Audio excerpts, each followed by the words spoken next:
फूफा के कमाई फुआ चोली में नुकाबे है।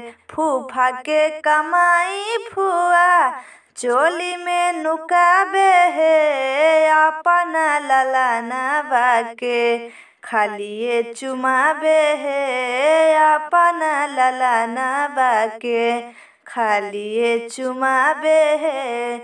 जीजा के कमाई दीदी चोली में नुकाबे है। जीजा के कमाई दीदी चोली में नुकाबे है। अपना ललनवा के खालिए चुमाबे है। अपना ललनवा के खालिए चुमाबे है।